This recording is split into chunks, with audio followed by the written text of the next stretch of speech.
الحمد لأهله والصلاة لأهلها أما بعد فأعوذ بالله من الشيطان الرجيم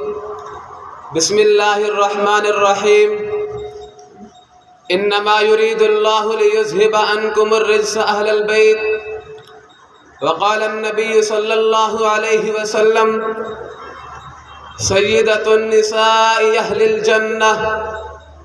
أو كما قال عليه الصلاة والسلام اللهم صل على محمد في أول كلامنا اللهم صل على محمد في وسط كلامنا اللهم صل على محمد في آخر كلامنا يا رب لك الحمد كما ينبغي لجلال وجهك وعظيم سلطانك نور چشم مصطفیٰ ہے فاطمہ نور چشم مصطفیٰ ہے فاطمہ اہلیائے مرتضیٰ ہے فاطمہ ہو جو جاگیر فدق کا کذب ہے دوروں سے باخدا ہے فاطمہ انتہائی واجب الاحترام میرے اساتذہ کرام اور میرے ہم مکتب طلباء اعزام مسلک اہل سنت والجماعت احناف دیوبند کا عقیدہ اور نظریہ ہے میرے نبی کا گھرانہ کائنات کا سب سے پاکیزہ اور معطر گھرانہ ہے جہاں پر ملائک کا نزول ہوتا تھا جہاں جبریل امین وحی لے کر تشریف لایا کرتے تھے جہاں انوار تجلیات کی بارش ہوتی تھی اس مطہر گھرانے کے اندر کائنات کی ایک عظیم ہستی ہے جن پر رب لم یزل درود بھیجتے تھے جن پر آسمانوں سے قرآن اترتا تھا جو ساری کائنات کا نبی اور رسول ہے اس مطہر گھرانے کے اندر نور میں لپٹی ایک بچی پیدا ہوتی ہے جس کا نام فاطمہ رکھا جاتا ہے حضرت فاطمہ جب آنکھ کھولتی ہیں تو اپنی اماں جان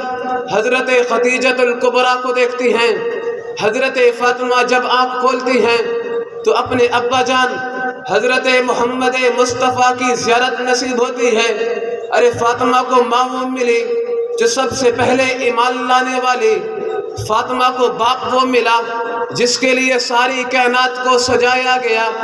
جسے معلم کائنات بنا کر بھیجا گیا فاطمہ کو ماں وہ ملے کہ اس جیسی کسی کی ماں نہیں فاطمہ کو باپ وہ ملا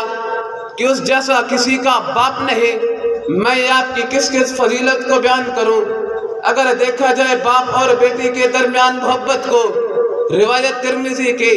اللہ کے نبی نے فرمایا احب اہلی الی فاطمہ مجھے میرے اہل میں فاطمہ زیادہ محبوب ہے روایت بخاری کی میرے پاک پیغمبر نے فرمایا فاطمہ بضعۃ منی فمن اغضبها اغضبنی فاطمہ میرے جگر کا ٹکڑا ہے جس نے اسے تکلیف پہنچائی اس نے مجھے تکلیف پہنچائی حضرت اماں عائشہ صدیقہ فرماتی ہیں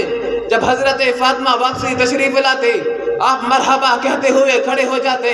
حضرت فاطمہ کے ہاتھ پر بوسہ دیتے انہیں اپنی جگہ پر بٹھاتے ارے کیا شان تھی خاتون جنت کی جس کے بارے میں اللہ کے پاک پیغمبر نے فرمایا فاطمہ میرے جگر کا ٹکڑا ہے فاطمہ جنتی عورتوں کی سردار ہے اے فاطمہ مہدی تجھ سے ہوگا حضرت علی سے فرمایا فاطمہ پر سوکل لانا حرام ہے ارے کون فاطمہ جس کے بارے میں سیدنا صدیق اکبر نے فرمایا والذی نفسی بیدہ لقرابۃ رسول اللہ احب الی من قرابتی قسم ہے اس ذات پاک کی جس کے قبضہ قدرت میں میری جان ہے اللہ کے محبوب پیغمبر کی قرابت زیادہ محبوب ہے اپنی قرابت سے مجھے آپ کا خاندان زیادہ محبوب ہے اپنے خاندان سے حضرت فاطمہ اس خاندان نبوت سے ہے جس کے بارے میں سیدنا فاروق اعظم نے فرمایا جسے امام حاکم نے مستدرک میں یوں بیان کیا ہے ما رأیت احدا احب الی رسول اللہ من کی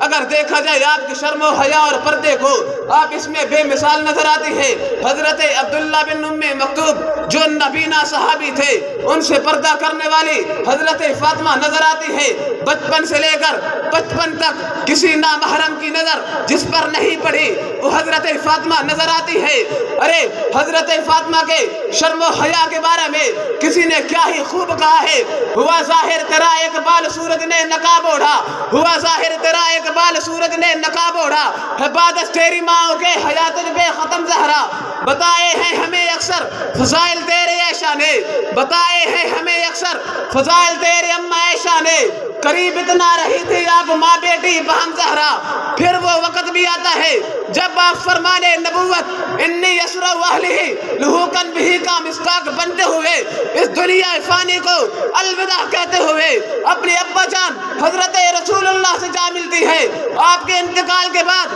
سیدنا علی المرتضیٰ کے اصرار پر آپ کا جنازہ سیدنا صدیق اکبر نے پڑھایا۔ ارے وہ کیا منظر ہوگا، جنازہ خاتون جنت کا پڑھانے والا افضل البشر بعد الانبیاء جناب صدیق اکبر ہے۔ اگر کوئی بدبخت آج بھی حضرت فاطمہ کی عظمت کو نہ سمجھے اور بے بنیاد باتوں کو بنیاد بنا کر خاتون جنت پر تنقید کرنا، باغ فتح کو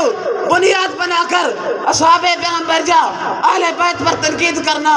یہ ایمان نہیں بے ایمانی ہے۔ اگر میں یوں کہوں تو بے جانا ہوگا۔ دین اسلام کی دو آنکھیں، نمبر 1 اہل بیت، نمبر 2 اصحاب پیغمبر، یہ دونوں ہمارے لیے معیار حق ہیں۔ جو ان کو مانے ان کی نہ مانے وہ بھی بے ایمان ہے۔ الحمدللہ ہم دیوبند والے ان کو مان کر ان کی مان کر یہ اعلان کرتے ہیں، لجپال گھرانہ ہے نگینوں کی لڑی ہے، اس گھر کی غلامی بھی حکومت سے بڑی ہے، تم لوگ ادھر باغ فتح پہ ہو پریشان، پھر دوست در زہرا کے قدموں میں پڑی ہے۔